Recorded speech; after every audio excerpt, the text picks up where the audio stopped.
avec la participation de Raphaël Doueb, secrétaire de la Fondation France Liberté, Eva Veil, présidente de l'Association du Prix de la Mémoire, Jean-Claude Gavsevitch, secrétaire général du Prix de la Mémoire, du professeur Jean-Pierre Mahé, spécialiste de la civilisation arménienne, de Patrick Donabédian, historien de l'art.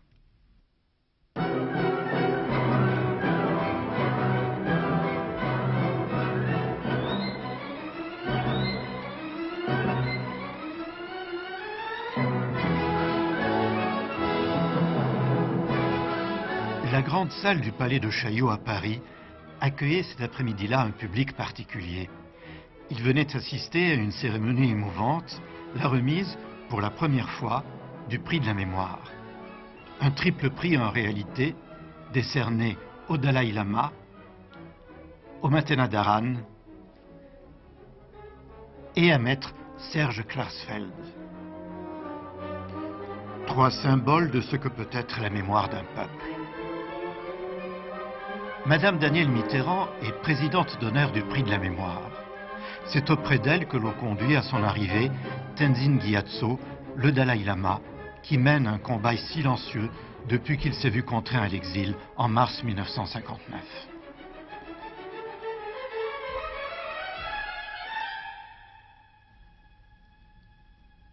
Sen Revchatian, directeur du Mathéna-Dharan, avait fait le voyage d'Erevan à Paris pour recevoir son prix.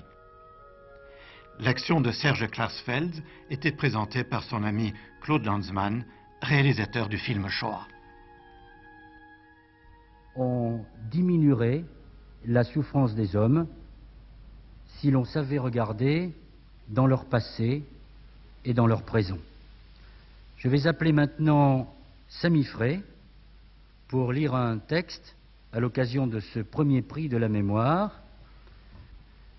Une vie sans mémoire ne serait pas une vie. Pas plus qu'une intelligence sans possibilité de s'exprimer ne serait une intelligence. Notre mémoire est notre cohérence, notre raison, notre action, notre sentiment. Sans elle, nous ne sommes rien. Indispensable et toute puissante, la mémoire est aussi fragile et menacée. La Fondation Danielle Mitterrand s'est fixée un triple objectif. Oui, je voudrais préciser que cette fondation s'appelle France Liberté, et liberté au pluriel.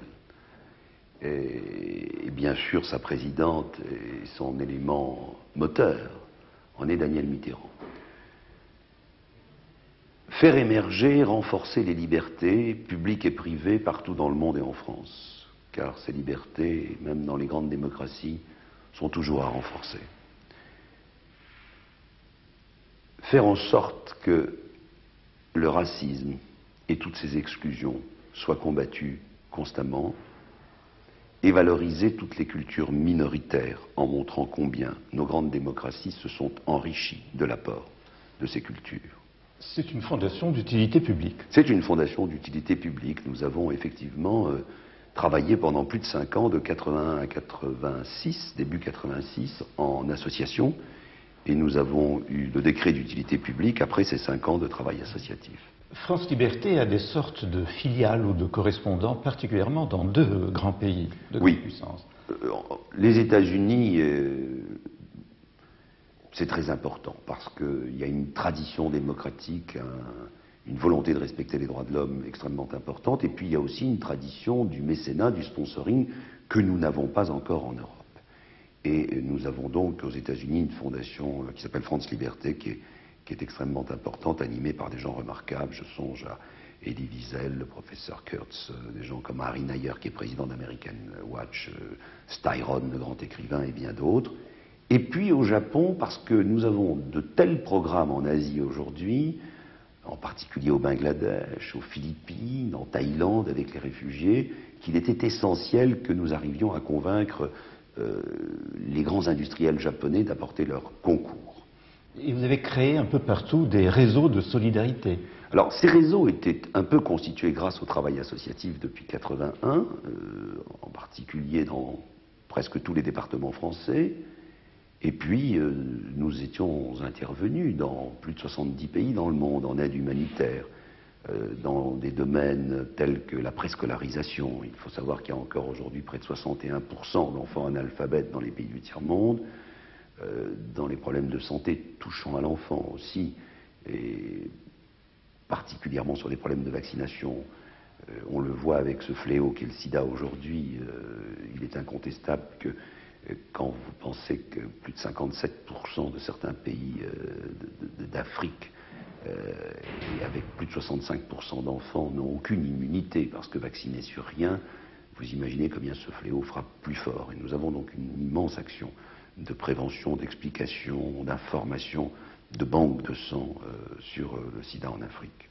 Alors, dernière activité, le prix de la mémoire que vous décernez. C'est le seul et unique prix que la Fondation a décidé de décerner. Pourquoi un prix de la mémoire? Parce que, paradoxalement, comme vous l'avez déjà entendu, le monde est fait d'oubli. L'oubli qui est, nous le savons, l'autre face indissociable de la mémoire. L'oubli, volontaire ou pas, conscient ou non, c'est celui qui ne laisse pas de traces et qui touche bien sûr d'abord les plus démunis et aussi les minorités. Parce que l'homme a besoin de sa mémoire pour s'orienter dans les choix pour l'avenir. Il a besoin d'une fonction mémoire pour penser d'une manière critique son histoire. Connaître sa mémoire et celle d'autrui, c'est détenir un pouvoir sur sa propre vie. À notre époque, le doute et le désengagement collectif se répandent. Et il est à craindre que la mémoire n'entre dans une ère de glaciation. Il faut sortir les mémoires de l'ombre, reparler des injustices de l'oubli, ensevelies dans un silence concerté.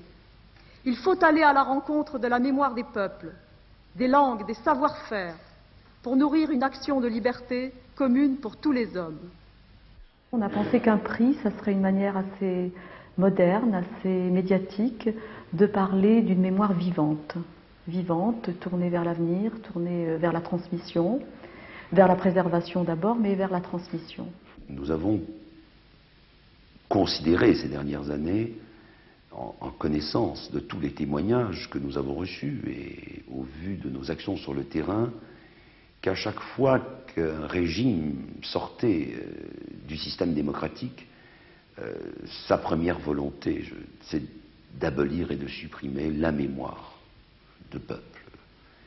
Et nous l'avons vu au Chili, nous l'avons vu en Argentine, nous l'avons vu au Brésil pendant le régime militaire, et nous venons de le voir encore dernièrement dans certains pays de l'Est. Je songe particulièrement à cette horreur qui se déroule en Roumanie, voire même dans certains pays du Moyen-Orient, avec les témoignages qui nous ont été donnés par nos amis kurdes sur le déplacement des populations et la démolition quasi systématique de villages kurdes, qui est une immense culture. Donc nous avons décidé effectivement que cette mémoire devait être tout à fait valorisée, de montrer combien il était important d'honorer ceux qui font tout pour que la mémoire des peuples, des cultures, soit représentée. Dans la mémoire, nous intégrons l'oubli nécessaire. Sinon, ça serait une mémoire comme celle des ordinateurs, une mémoire totalement artificielle et inhumaine, qui serait, disons, un espèce de duplicata de tout ce qui se passe. Ça n'aurait aucun intérêt. Tout le monde sait qu'il faut un travail de mémoire. Nous avons un comité d'honneur très largement représentatif, allant d'écrivains comme Moravia, cinéastes comme Wim Wenders, peintres comme Zawuki, historiens comme Lacouture et j'en passe. Alors, en quoi consiste le prix? Il s'agit d'une statue en bronze avec des objets à l'intérieur qui symbolisent, disons, les attributs de la mémoire. Elle est tirée à 3 exemplaires pour les 3 prix de la mémoire et elle a été créée spécialement pour nous par le sculpteur Armand. Pour le premier, bien sûr, nous avions beaucoup de candidats, une vingtaine au moins, et on les a cités plusieurs fois. Nous avions l'Institut Kurde, nous avions ATD, nous avions la Fondation culturelle de l'URSS, nous avions Gorée, nous avions toutes sortes de choses, mais la vie est longue, c'est seulement le premier prix, la première année. 3 grandes pensées nous ont guidés. D'abord, la mémoire des peuples.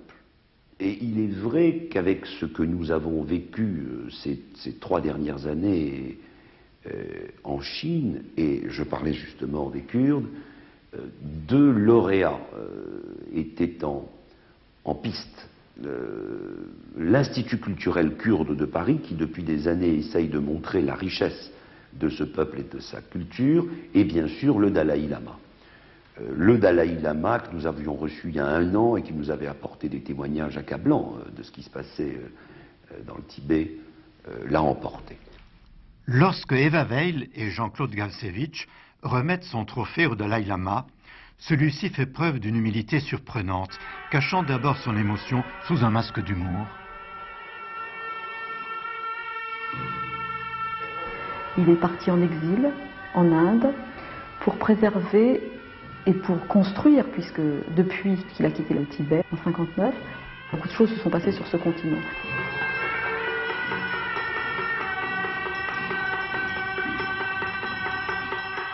Et que ça a été une manière de choisir l'exil pour conserver non seulement la mémoire, mais encore une réelle vitalité.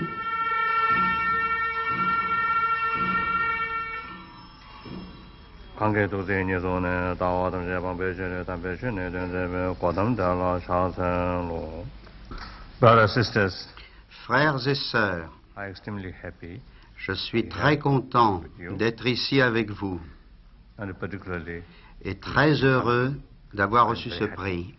thank you. Merci. I think because I always C'est parce que j'ai toujours cru à compassion la compassion, and love à l'amour and forgiveness. et au pardon que j'aimerais le partager avec vous. I consider most precious thing. Car lorsque vous aurez ces That pensées, gives you non seulement vous serez not heureux, only tranquility en paix, or happiness, mais vous aurez aussi l'espoir but also gives you et inner une paix intérieure. and hope.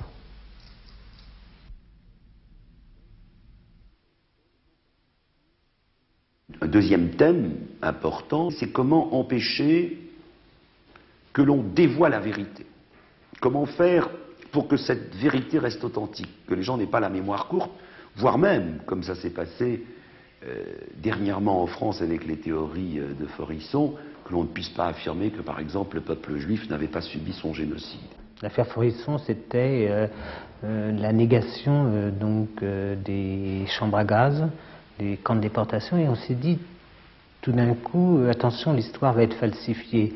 Si on laisse les choses faire comme ça, si notre mémoire ne se révolte pas, si elle ne devient pas active et vivante, il va y avoir dans les livres d'histoire, dans 20 ans, quelqu'un qui aura dit, après tout, les chambres à gaz n'existaient pas ou n'existent pas. Et donc, un élément comme ça, un peu pervers, qui interviendra et qui fera que peut-être dans 100 ans, on dira, après tout, les chambres à gaz, elles n'existaient pas. Et là-dessus, le travail de Klarsfeld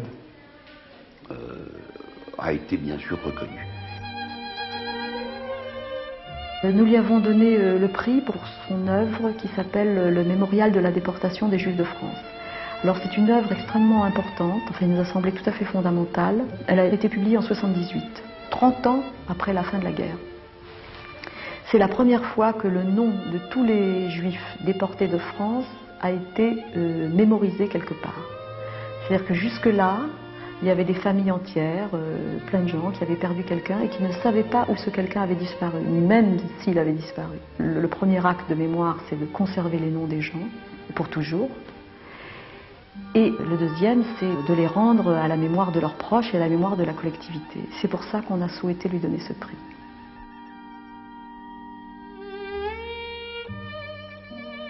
La défaite hitlérienne a empêché les assassins de parvenir totalement à leur objectif.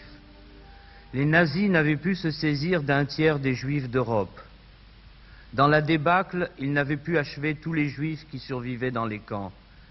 Ils n'avaient pu brûler ni tous les cadavres, ni tous les dossiers de l'administration des camps, ni ceux de la Gestapo, organisatrice des arrestations, ni ceux des administrations variées qui ont apporté leur concours à ce moderne et méthodique massacre des innocents. Que se serait-il passé si l'Allemagne hitlérienne n'avait pas été vaincue et si tous les Juifs avaient disparu dans la fumée des crématoires et dans la terre des fosses communes? Ainsi, auraient été retirés des archives du Reich et des territoires tombés sous sa domination les documents relatifs à la ségrégation des Juifs, à leur spoliation, à leur internement, à leur déportation, à leur assassinat. Tout aurait été anéanti, comme ont été immédiatement consumés, à l'arrivée à Auschwitz, les listes de Juifs confiées au départ au chef d'escorte du convoi, comme ont été immédiatement consumés tous les papiers d'identité des déportés, comme ont été immédiatement consumés, après gazage, tous ceux considérés comme inaptes au travail, soit environ 80% de chaque convoi, et qui n'ont jamais été immatriculés.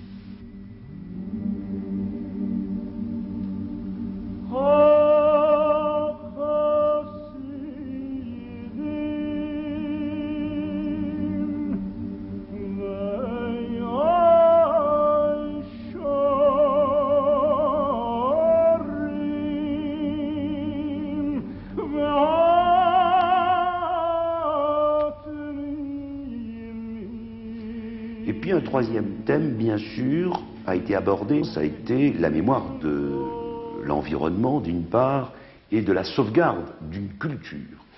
Et j'étais plusieurs fois en Arménie. Une ville comme Erevan a subi 17 tremblements de terre.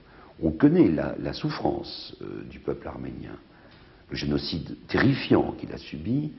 Et quand vous arrivez dans une ville qui a été 17 fois sous la catastrophe d'un tremblement de terre, et que vous voyez quand même qu'avec des bénévoles, un centre comme le Mathé-Danaran permet aujourd'hui à tous les Arméniens d'avoir en conservation de fabuleux documents qui ont 2500 ans d'âge. C'est tout à fait formidable. Là, je crois que ça a été incontestable au niveau culturel.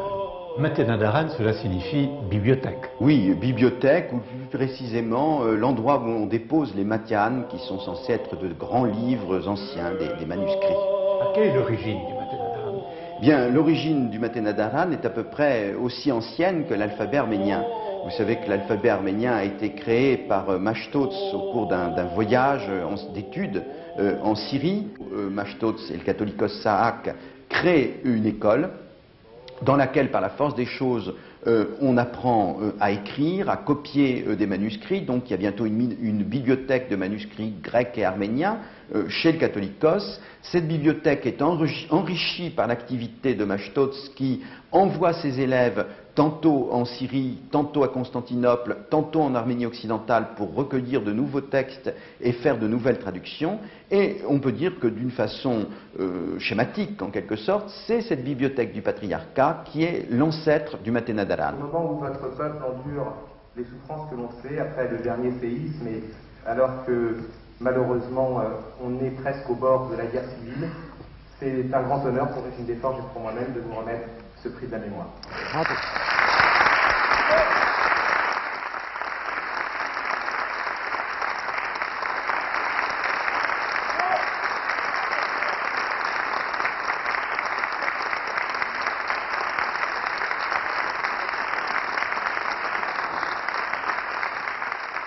Professeur Aref Chadian, pouvez-vous nous dire ce que signifie pour vous ce prix de la mémoire qui est décerné aujourd'hui au Mathé-Danaran?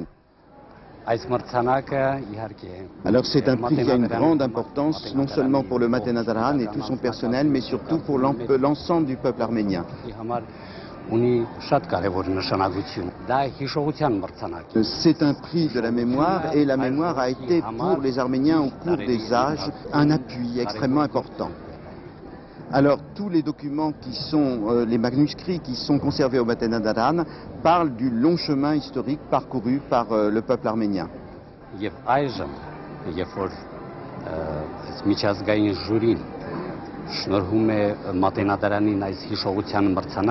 Donc, et aujourd'hui, puisqu'un jury international a accordé ce prix de la mémoire donc, aux Arméniens, justement pour le Mathé-Danaran, c'est une façon de saluer l'action que les Arméniens ont eue tout au cours des âges dans l'histoire humaine et dans la culture humaine.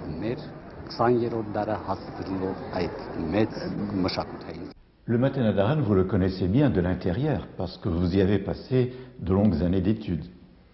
En effet, j'ai eu une expérience assez longue du Mathé-Danaran.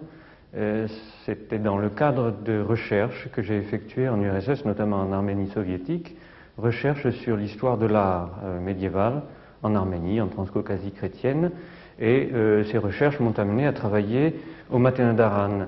Ce qu'il faut préciser, c'est que le Matenadaran n'est pas seulement un conservatoire de manuscrits anciens, un institut de recherche et de conservation des manuscrits anciens, c'est aussi une bibliothèque d'arménologie.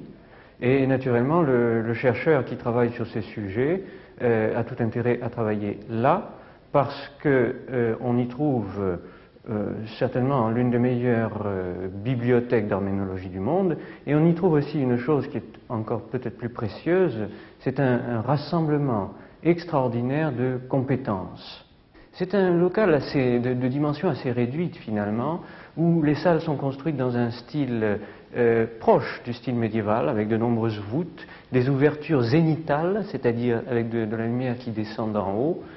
Et il y a donc, si vous voulez, un lien, en un certain sens, avec les bibliothèques médiévales. En tout cas, c'est ce que l'on croit ressentir quand on travaille là. Et, on se sent un peu comme dans un monastère? C'est ça, oui. Je crois qu'on se sent un petit peu comme dans un monastère, avec ses frères aînés en sciences qui sont là pour vous aider en cas de besoin. Alors, il y a une atmosphère de travail, de ferveur. Oui, vous avez raison. Ça, c'est peut-être la deuxième chose qui fait qu'on en retire un profit immense. C'est cette atmosphère de chaleur, d'intimité, une atmosphère un petit peu familiale, et puis une atmosphère de ferveur, de passion. Alors aujourd'hui, combien de volumes? Eh bien aujourd'hui, on ne peut pas parler de volume, mais disons, parlons plus prudemment d'unités. On a 16 000 unités qui peuvent être ou bien d'énormes volumes, ou bien des petits fragments, mais les petits fragments ne sont peut-être pas les choses les moins précieuses, étant donné que certains d'entre eux datent du 5e siècle, et par conséquent sont presque des témoins contemporains de la découverte de l'alphabet arménien.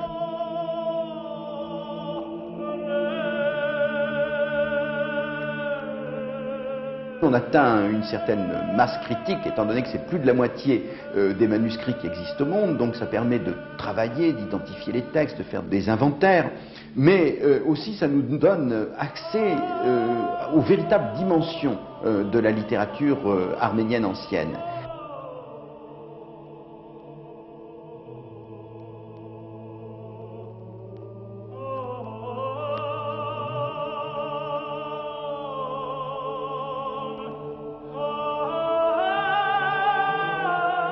Quelles sont aujourd'hui les missions principales du Matenadaran? Eh bien, première mission, évidemment, trouver, conserver, publier les manuscrits anciens. Et de ce point de vue-là, bien sûr, c'est une chose très précieuse que nous, maintenant, que nous notions, que nous mettions en valeur l'aspect de la mémoire. En effet, je crois que c'est un temple de la mémoire, et en ce qui me concerne, c'était aussi une école de la mémoire.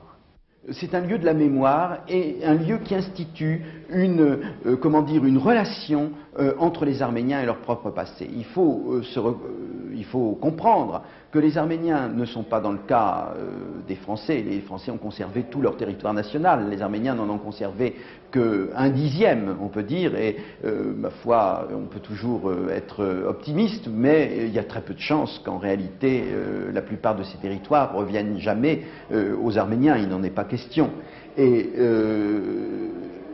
eh bien, grâce au manuscrit du Matenadaran, quand nous lisons un de ces colophons, nous avons le nom des villages, nous avons le nom des montagnes, nous avons toute la mémoire de ce territoire, de ce pays qui a été l'Arménie, qui est là, présente, tout cet espace qui est interdit aujourd'hui aux Arméniens est présent à leur pensée grâce à ces livres. Et c'est là qu'ils viennent rencontrer en quelque sorte leurs ancêtres.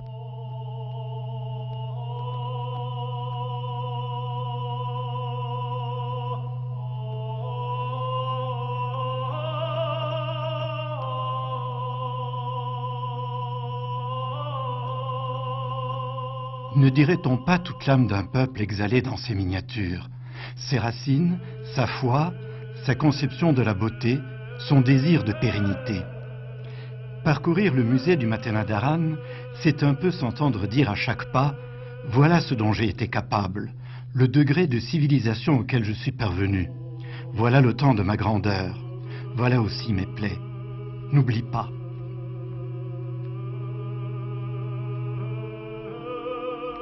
En retenant le Tibet, le génocide juif et le génocide arménien, les promoteurs de ce premier prix de la mémoire ont vu grand. Ils ont eu raison. Les peuples martyrs, les villes disparues ne manquent pas. À l'avenir aussi, ils seront confrontés à l'embarras du choix.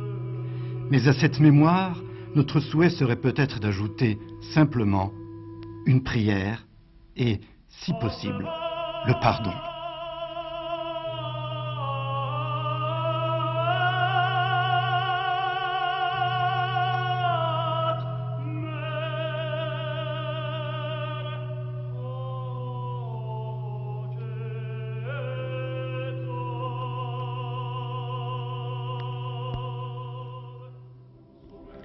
L'Office national de la culture et des traditions arméniennes organise un pèlerinage œcuménique du 4 août au 25 août 1990 à la découverte de l'art chrétien de la vieille Russie.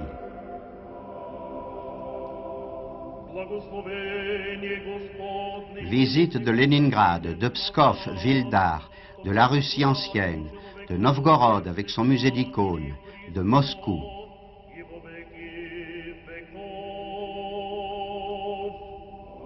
De Zagorsk, haut lieu de l'orthodoxie russe.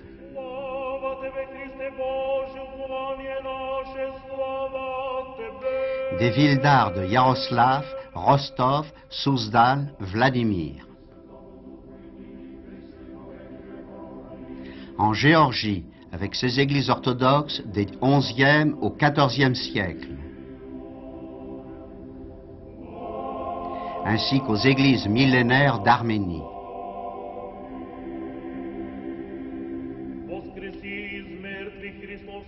Une extension du voyage de 5 jours aura lieu pour ceux qui le désirent en Asie centrale, à Tachkent, Boukhara et Samarcande. Renseignements et documentation pour ce pèlerinage spirituel du 4 août au 25 août 1990. Veuillez écrire en indiquant votre téléphone à l'Office national de la culture et des traditions arméniennes, 16 rue José Maria de Heredia, 75 07 Paris.